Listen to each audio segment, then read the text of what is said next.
Bismillahirrahmanirrahim.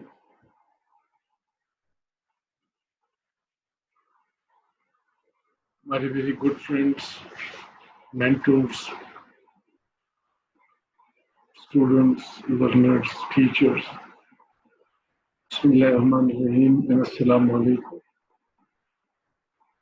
Today we will discuss a very important topic of the project monitoring and evaluation of the public sector projects, and which is normally done by the Planning Commission for the public sector development program. And then various ministries have their own project monitoring and evaluation cells or directorates.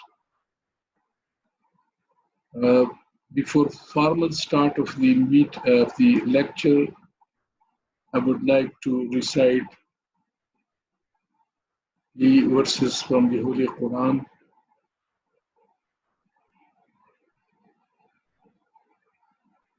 أعوذ بالله من الشيطان الرجيم بسم الله الرحمن الرحيم آمن الرسول بما أنزل إليه من ربه والمؤمنون كل آمن بالله وملائكته وكتبه ورسله لا نفرق الله بين أحد من رسله وقالوا سمعنا وأطعنا غفرانك ربنا وإليك المصير صدق الله العظيم. So the public sector project monitoring is now becoming more rigorous with the time, and the reason is that for a very long time in the public sector projects there has been a lot of time delays and cost increases, and particularly the money which was allocated in the budgets was not properly utilized, and a lot of the allocation and releases in the government projects remain unspent due to one reason or the other reason. So for the last almost 10 years now, or 15 years now, the Planning Commission has been strengthened and also energized to make sure that the projects are monitored on monthly and quarterly basis. Now, the slide is just telling us the chronology of the function of planning machinery in Pakistan and the history. For example, in 1948, the Development Board was established under the Economic Affairs Division. And then in 1953, the first 5-year plan was developed and the board was transformed to the Planning Board. And in 1957, the National Planning Board was established. And then in 1959, a setup was conceived which was called Planning Commission, and this was supposed to be working under the President of Pakistan, then the Chief Executive. The functions of the Planning Commission broadly are to consult with the federal ministries and provincial government, donors, civil society, the formulation of the new national plans like annual plans, 5-year plan, rolling plan, which continues for longer period, and then the perspective vision plan for 50 to 25 years. The second important role of the Planning Commission is to also manage the projects, which includes the approval of the development projects, monitoring of the projects, and evaluation of ongoing and completed projects. So this was relatively very effective role which the Planning Commission has acquired in the last couple of years.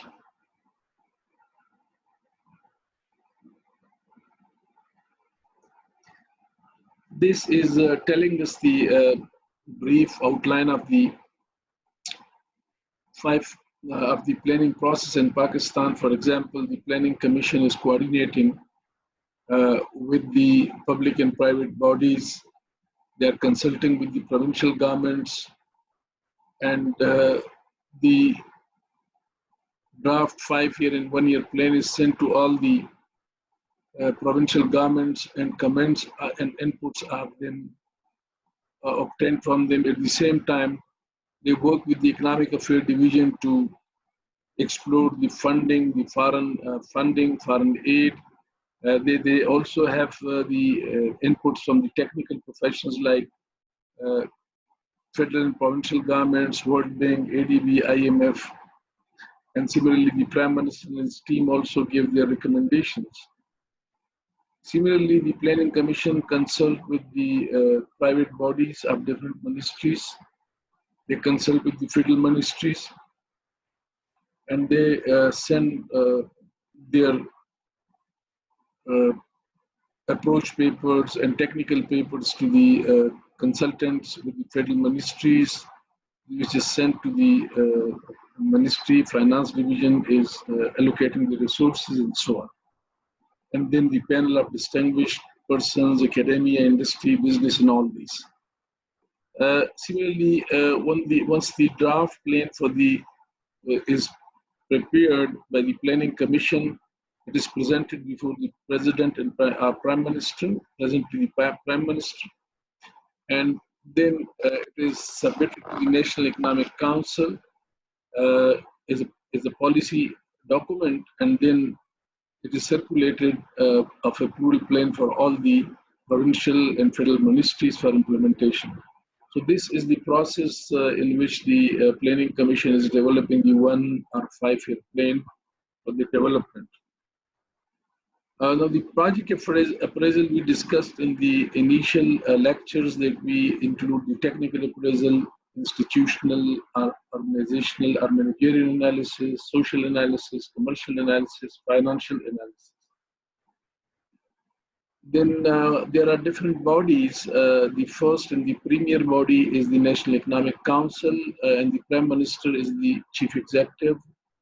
There is no upper limit for the National Economic Council, and then there is a ECNIC, which is the Executive Committee of the National Economic Council, which is headed by the Federal Minister for Finance, or advisor to the Prime Minister for Finance, or Economic and Planning.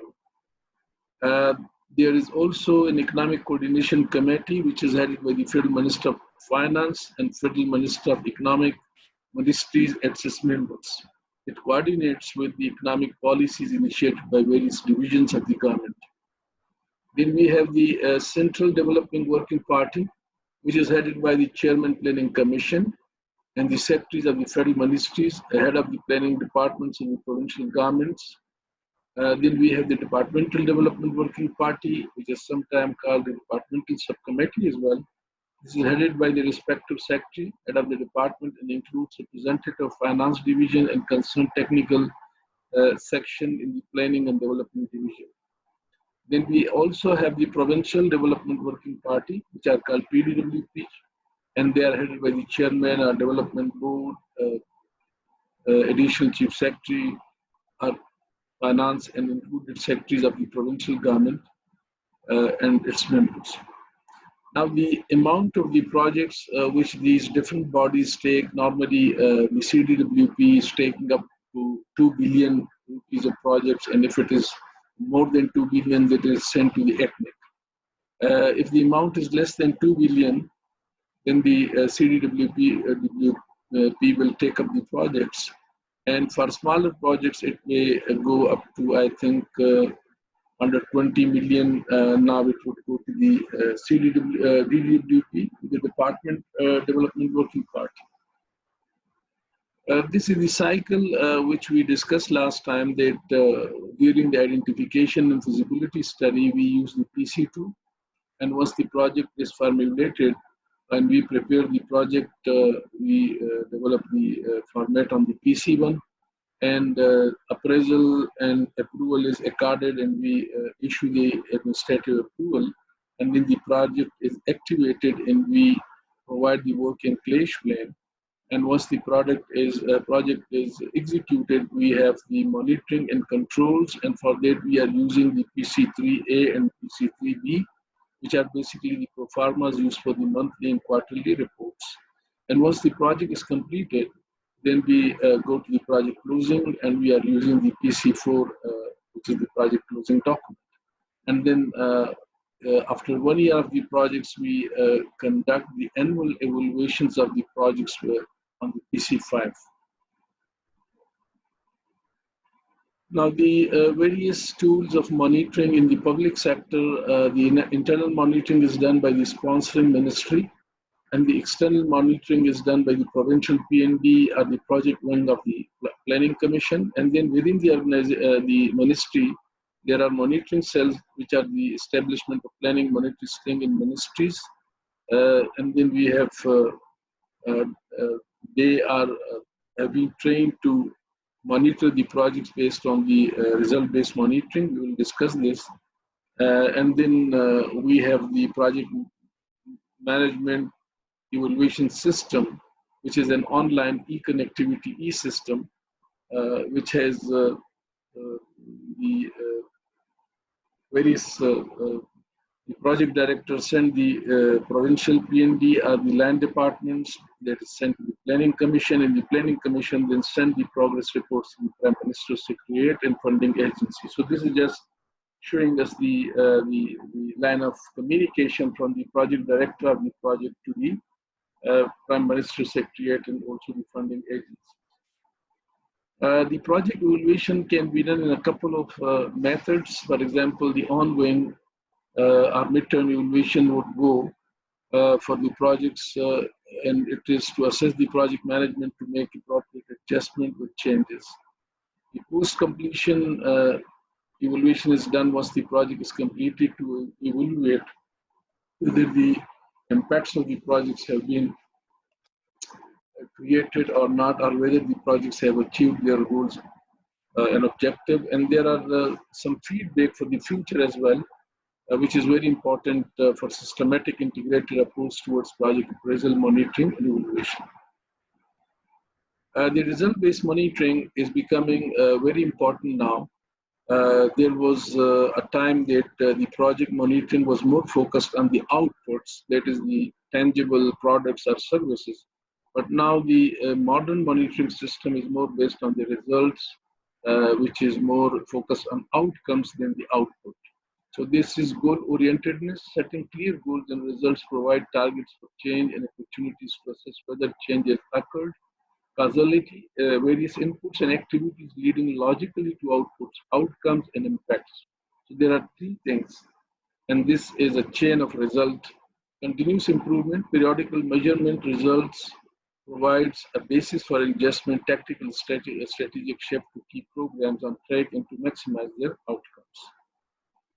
So this is the hierarchy of the result-based monitoring, that we have input and activities which create some physical outputs, and these outputs are then leading to outcomes, and these outcomes are bringing some impacts. So the impacts are basically the higher order objective to which the development intervention is intended to contribute. Outcome is the likely or achieved short-term or medium-term effects of the intervention's output. Output is the product, capital goods, services which result from a development intervention may include resulting from the intervention which is relevant to the achievement of the outcomes. And input activities are the action taken to work performed through which the inputs such as funds, technical assistance, and other types of resources are mobilized to produce specific outputs. So the set of activities and inputs would then lead to some outputs, tangible or intangible, and these outputs will then contribute to development of outcomes, and outcomes will bring some impacts. Now the project monitoring, which is used by the projects, description of the problem and situation before the intervention, benchmarks for activities and immediate outputs, data collection on inputs, systematic reporting on provision of inputs, systematic reporting on production of outputs, directly linked to discrete intervention or series of interventions designed to provide information, administrative, implementation, and management issues as opposed to broader development effectiveness issues. Now, the elements of the result-based monitoring are, first of all, the baseline data to describe the problem or situation before the intervention. Then we also define the indicators for outcome. We then collect the data to assess the outputs and their impacts on in their outcomes. More focus on perception of change among stakeholders. Systematic reporting with more qualitative and quantitative information are both progress towards outcome and done in conjunction with strategic partners. Capture information on success or failure of the partnership strategy in achieving desired outcomes. So, for example, we may be having the planning in which we have the vision, the change in strategy plan, change team and resources, change sponsor. So these are some of the planning. Implementation, we implement the processes, we communicate, we ongoing reporting and monitoring. And then mainstreaming is analyze the gaps, corrective actions, celebrate the success and transfer the ownership. Now there are 10 very important steps for the result-based monitoring. The first is to conduct the readiness assessment, that whether the organization is ready to take up this change or not.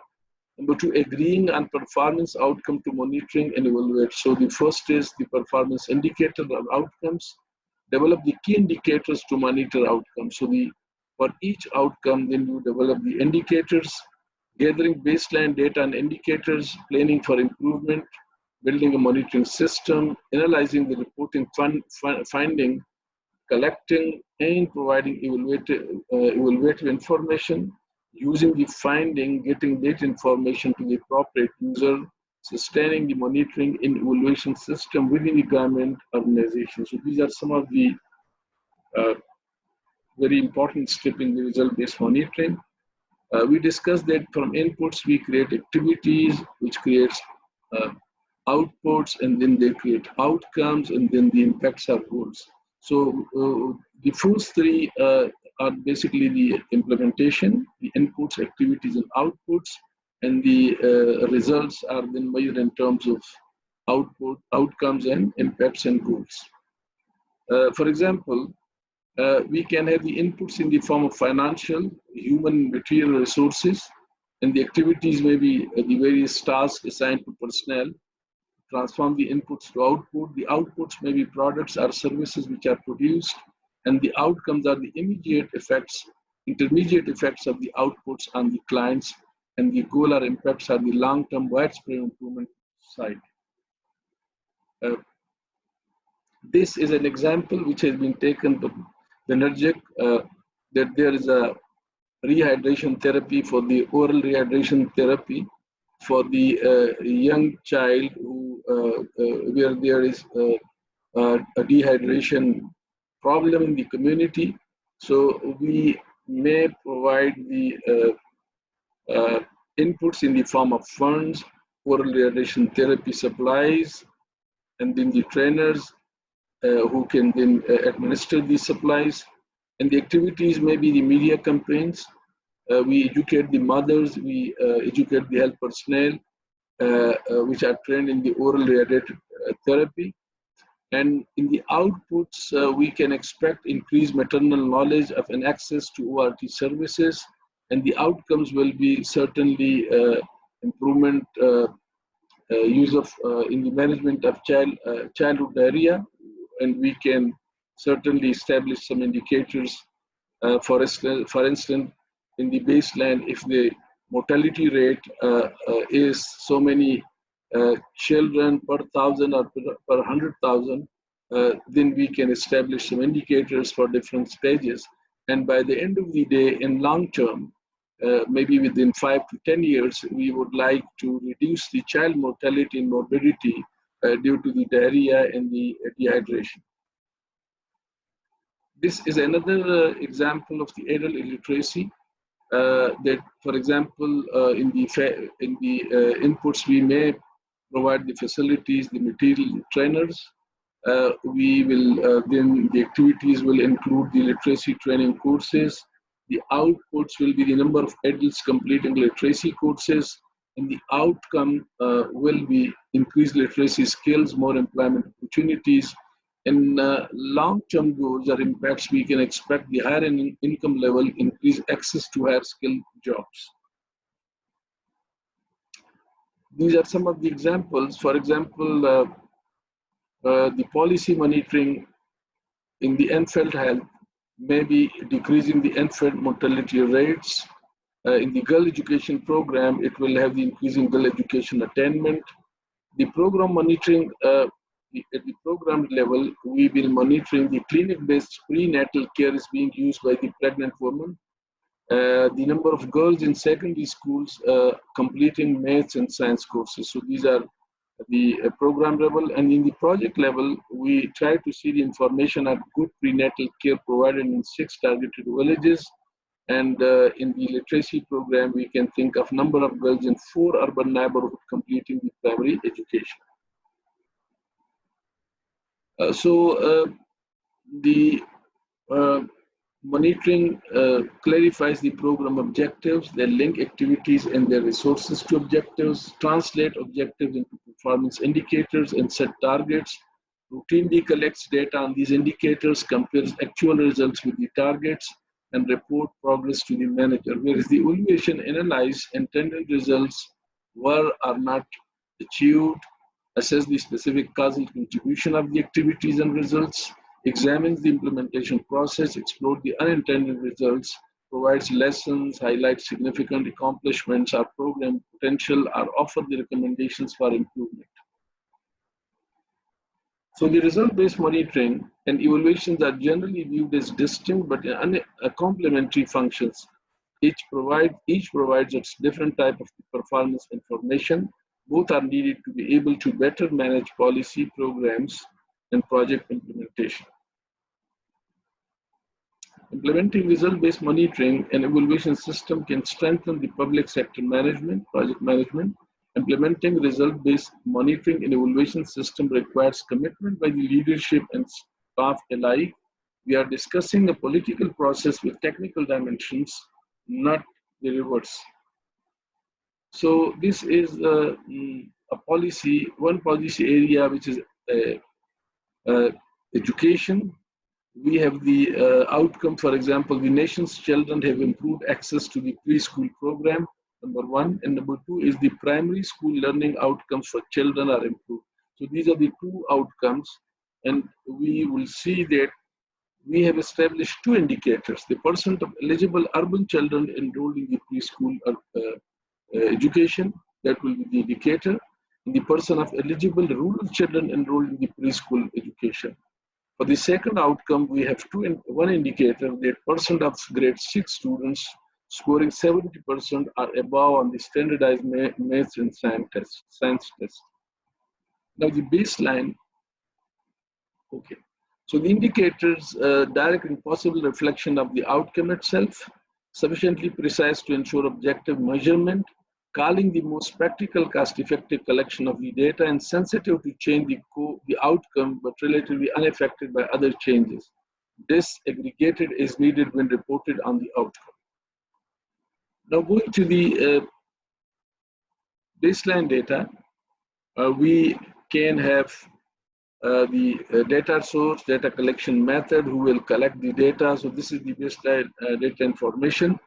And this may be done from different sources, like a conversation with the individual, the community interview, the field visits, review of the management information system, participant observation, key informant interview, focus group discussions, direct observation, one-time survey, questionnaire, panel survey, census, field experiment, and so on. So there are different data collection methods, and all these methods have their own strengths and weaknesses. Similarly, the data collection methods have their own strengths and weaknesses. For example, you can see in this table the different data collection methods have different strengths and weaknesses. Now coming to the education, now we, for the first indicator, outcome, the national children have improved access to the preschool. We have two indicators, that the percent of eligible urban children enrolled in the preschool education and the percent of eligible, and the baseline at the moment is that 75% urban children aged 3 to 5 are having the preschool education in 1999, and 40% of the rural children ages 3 to 5 have the preschooling in 2000 in the rural areas. Similarly, when we go to the primary school learning outcome, in which we had established the indicator of percent of grade 6 students having 70% and above score in the standardized maths and science test. The baseline and benchmark is that currently 75% are scoring 70% or more in math, and 61%, 70% or more in the science. So our target of this particular indicator to achieve the outcome is to take the 75% score to 85% in this project, whereas the 40% rural children is to be increased to 60%. Similarly, 75% score 70% is being targeted to increase to 80%. And similarly, the 61% score is being targeted to increase to 67%. So this is just telling us the targets against different indicators, and certainly this project is aiming to achieve these targets. So the evaluations have that we have the pre-implementation assessment, we have the case study, we have the meta-evaluation based on the data, we have the impact evaluation, we have the process implementation, and we have the performance logic chain relationship. The 6 types of the evaluations can be illustrative, exploratory, it may be program implementation, it may be cumulative, it may be program effects, and it may be critical instances. So these are now telling us that, for example, a project in which different outcome indicators were defined. For example, the first outcome indicator was to rate of hepatitis. 30% was the baseline in 6,000 people, and the target was to bring it down to the 20%. But when we evaluated this project, we could see that only 25% target has been achieved against the target of 20%, and therefore, in this particular respect, the project is lagging behind. In the second case, the percentage of children with improved overall health status in 9,000 sample, the baseline was 20%, and the target was to increase that to 24%, but the current is again 20%, and we have not yet achieved the 4. So we are lagging behind by 4% in this target. Percentage of children who show 4 out of 5 positive scores in physical examinations, it is currently 50%, and we were targeting it to 65%, and the real assessment evaluations has told us that it is 65%, so we have achieved this target. Another target was to the percentage of children with improved nutritional status, and the sample, the population was 14,000 children, and the current baseline was 80%, and we had targeted to increase that to 83%, but the actual achievement is 85% based on the evaluation, and we have certainly, we are ahead of our target in this particular aspect. But the project managers and the project director and the projects have very specific roles in the public sector projects. They have to be focused on the results. They have to be clarify expectation from implementation and set major benchmarks, plan from the outset how, what, and when the monitor, they would evaluate, develop and use indicators in program, analyze the situation, keep track of the changes and their implications, in report, suggest actions for decision making, actively learn from mistakes and successes, work more closely with external partners, work with project staff to explain link to outcomes, and contribute in the office to the team concerned with achieving the outcome. So this is the template which we normally use for the result-based monitoring, that the input is this, the output. For example, if we are looking for a teacher training program in which we are bringing, for example, a building of the faculty, then we are training some people, then we are, and all these, the expected output will be, say, the construction of a building measuring 20,000 square feet, and the baseline indicator, suppose the outcome is to improve the teacher training. For example, currently the teacher training program is only covering 20% of the total teachers in the public sector. Then the target after completion will be something like 50% trainings. And when we are evaluating the impact, then we would see that how much of this target has been achieved.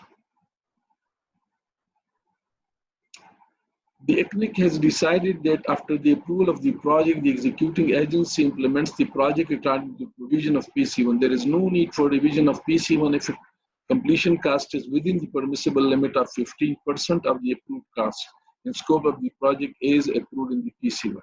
During the implementation of project, if it is felt that there will be major change in the scope of work or increase in the approved scope by more than 15%, then the project has to be revised and submitted for approval by the competent authority.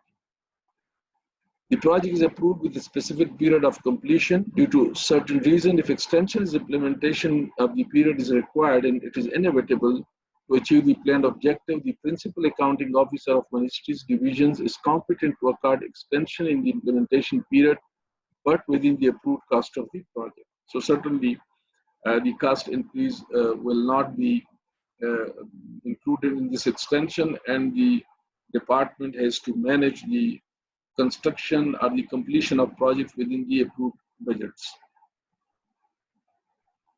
The recruitment of the project staff or project director does not require to seek further approval if necessary provisions have been made in the PC1 regarding nomenclature of the post, including qualification and experience required for the post. There are some very important do's and do nots. For example, if the volume of the project is 300 million or more, I think it has been revised now. There must be in the production sector, there must be a feasibility study or PC2. The mega projects of social sector should also be based on proper feasibility, that is PC2. In case of the project costing less than 300 million, that should be based on the in-house feasibility. I think this has been increased now to 1 billion. The result-based monitoring indicator, that is input, output, outcomes, and impacts, are clearly indicated in the PC1. Costing of the project should be on market prices, indicating quantities and unit values. Escalation at 6.5% per annum of base cost may be provided from second year of the project till completion. So normally the first year a component of the financial cost is not given the price adjustment or escalation. The contingencies are provided 3% of the base cost. Sustainability aspect of the project be discussed in the PC1. After completion of the project, the funding, the feasibility, and everything. The objective of the project be clearly indicated, preferably in the quantitative terms, linked with the medium term development framework, FYP targets, financial year projects of the PSDP targets of the sector. Detailed design of the civil work may be ensured in the PC1. This is a new requirement, but certainly it may not be easier in the beginning when we are developing the project proposal. Location analysis may be carried out scientifically. Project management unit may be set up well-defined rules, including TORs, the appointment with salary structures. Financial plan should be clearly indicated in the PC1. In case of revised projects, work already done with quantity must be given clearly. The work to be done must be clearly indicated, giving quantities and unit cost for the extended period. Reasons for revision may also be given along with justification. So this we normally do in the revision of the quantities and revision of the various scope of the projects, and we provide the enough scientific evidence to justify the revision and extensions. Never provide lump sum provisions in PC1. Always give the detail of quantities or services. Never indicate objective in ambiguous form, because at later stage, if the objectives are not specific, realistic, and measurable, then definitely its measurement would be very difficult at later stage when we submit the project completion reports. PC4 are the evaluation, post-completion evaluation, the PC5. Never prepare PC1 without detailed designing of scalable work. This is ideal, but certainly it cannot be done unless we have the PC2 first, and we develop the PC1 based on the PC2 design.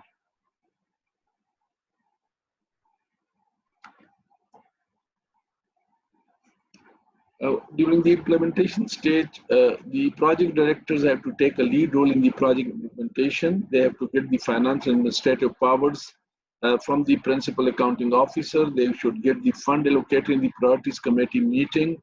They should prepare the MIS for the project, PMIS, and get it vetted by the planning commission and submit to the finance division. Prepare and get approved from planning commission work and cash plans. The physical activities should be properly planned in the bar chart on monthly basis.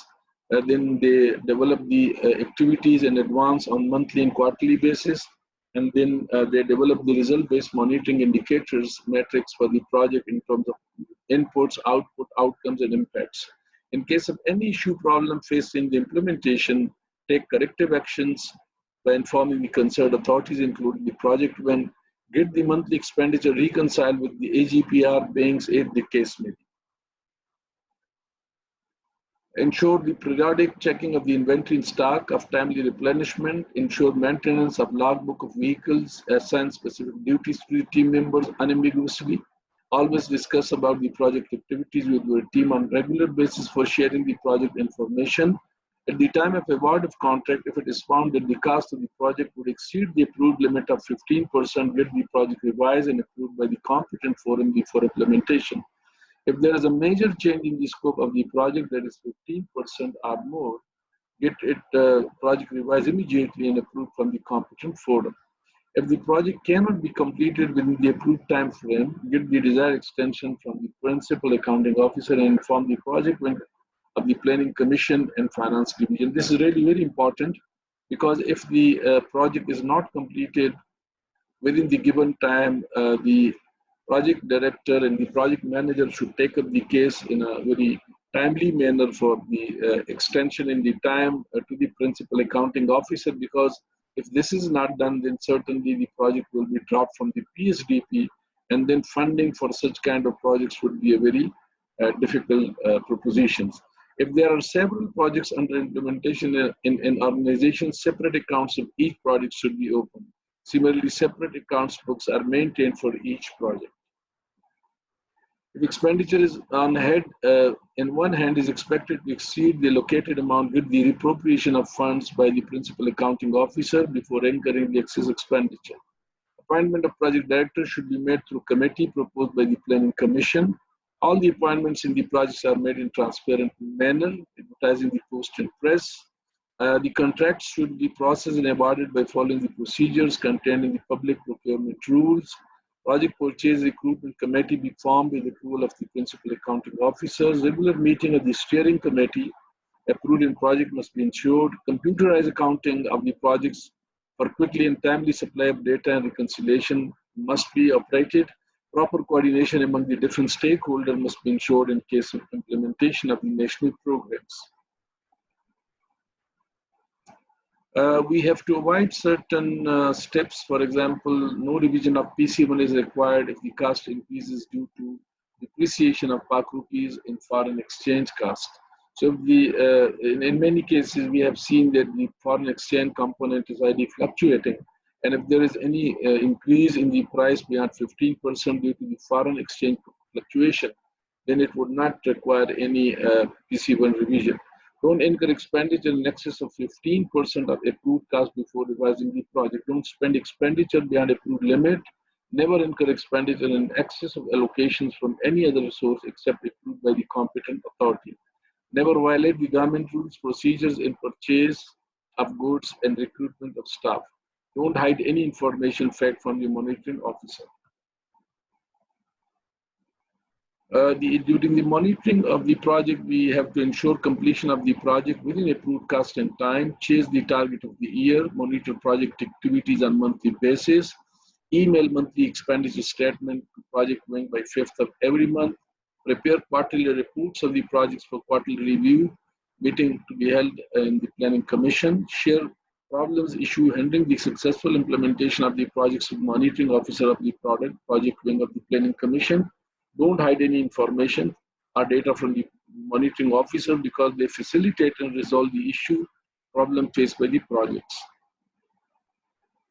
At the closing or completion stage, there are some important things you need to do. For example, if the project is to be maintained after completion by another agency, then coordinate in advance for transfer of the project along with the assets and liabilities. If some staff of the project is to retain for the operation of the project, then the case for the creation of post under revenue budget may be initiated at least 6 months before the planned closing date. Make a list of assets and entire record of the projects and hand over to the relevant agency. Close the bank accounts and cash accounts ledgers. Prepare completion report of the projects on PC for performance and send it to the concerned ministry and project wings of the planning commission. The sponsoring ministry division is required to submit the annual report on the operation of the project 5 years after completion of the project to the project wings of planning commission. So this is the PC5, which is done on the annual basis, on the annual reports for 5 years. There is a project monitoring and evaluation system, which is called PMES, which is a software developed by the Asian Development Bank Assistance for the project wing of the planning commission. And this is based on the result-based management of monitoring of the projects. Finally, there are some templates which we are using in the planning commission these are the activity charts, which is monthly activity charts for an year. And this is telling us the various activities like land acquisition, recruitment or establishment, consultancy, the civil works, the procurement, human resource development, fuel repair and maintenance, stationary utilities, contingency, other activities which you plan to be executed in the 1 year time of the project duration. This is basically the cash plan. The work plan is then converted into the cash plan, and we give the detail of different amount we would need along the 4 quarters of the year, so that these funds can be released according to this cash plan. And for each component of the work plan, we could see in the previous slide this. We should record the cash or the money required for that. So once the work plan and cash plan is approved by the planning commission, then the money is released according to these plans. These are some activity charts which are the basis for the work plans. For example, the different activities which are involved in the recruitment process. For example, the advertisement, application receipt, scrutiny, committee, call letters, interview, selection. So this whole process is then the flow chart is developed, the bar chart is developed to show the various activities. Similarly, the engagement of consultancy will have different steps. So based on these information, we develop the work plan and then we develop the cash plan. So this is a kind of hierarchical model which works in the project. Civil works, road construction, and so on. This is the project profile in which we normally give the detail every year about the project, in which, for example, the name of project, sector, location, sponsoring agency, execution agency, name of project director, postal address, telephone, and all the details about the projects are given, the accruals, the revisions, and then the expenditure under different heads of accounts to the end of next year. These are the monthly reports, which is called PC3B.